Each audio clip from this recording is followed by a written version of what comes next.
وقال الملك ائتوني به أستخلصه لنفسي فلما كلمه قال إنك اليوم لدينا مكين أمين. Dan raja berkata, bawalah Yusuf kepadaku agar aku memilih dia sebagai orang yang dekat kepadaku. Maka tatkala raja telah bercakap-cakap dengan dia, dia berkata, sesungguhnya kamu mulai hari ini menjadi seorang yang berkedudukan tinggi lagi dipercaya pada sisi kami. Ketika telah nyata baginya kebersihan nama dan kehormatan Nabi Yusuf dari tuduhan yang dilancarkan terhadap dirinya, raja berkata bahwa aku akan mengangkatnya menjadi orang terdekatku dan juru pemberi nasihatku. Setelah raja berbicara dengannya, mengenalnya dari dekat, mengetahui keutamaan serta keahlian yang dimilikinya, mengetahui pula pribadi dan akhlak serta kesempurnaan dirinya, maka raja berkata kepadanya, sesungguhnya kamu sejak sekarang diangkat menjadi orang yang berkedudukan tinggi lagi dipercaya. Maka Yusuf berkata, qala zalni ala khajainil ardi inni hafidun alim. Berkata Yusuf,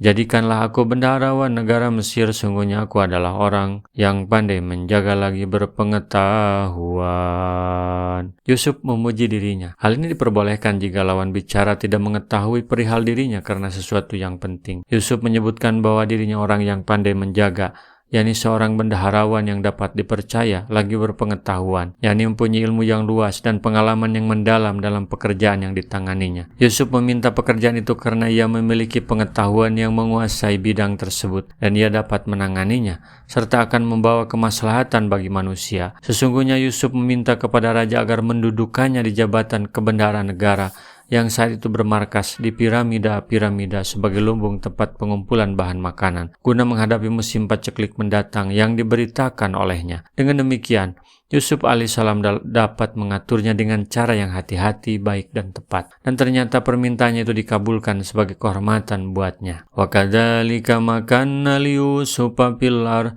yatabawwa'u minha haitsu yasha nusibu bi rahmatina man nasa wala nudiyu ajral muhsinin. Dan demikianlah kami memberi kedudukan kepada Yusuf di negeri Mesir.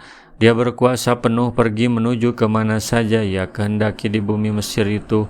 Kami melimpahkan rahmat kami kepada siapa yang kami kehendaki, dan kami tidak menyia-nyiakan pahala orang-orang yang berbuat baik. Wala ajrul akhirati khairul lil ladzina amanu wa kanu yattaqun. Dan sesungguhnya pahala di akhirat itu lebih baik bagi orang-orang yang beriman dan selalu bertakwa. Kitpir meninggal dunia di hari-hari itu. Lalu Raja Ar-Rayyan Ibnul Walid mengawinkan Yusuf dengan Bekas, istri Kitpir.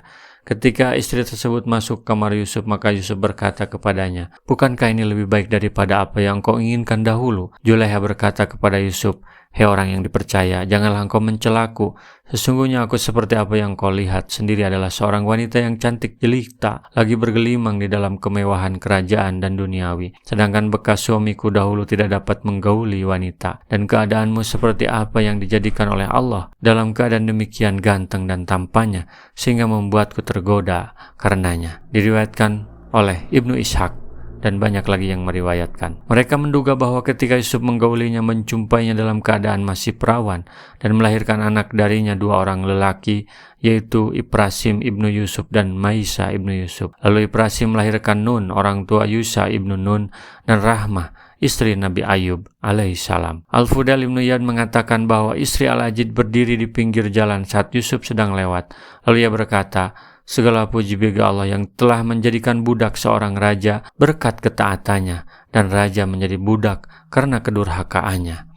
Ketika Islam berkuasa melalui orang yang dapat dipercaya mengemban risalahnya, inilah tanda bahwa sebuah negara atau bangsa tersebut sudah merdeka di bawah panji la ilaha illallah. Nabi Yusuf berhasil menjadi penguasa di Mesir.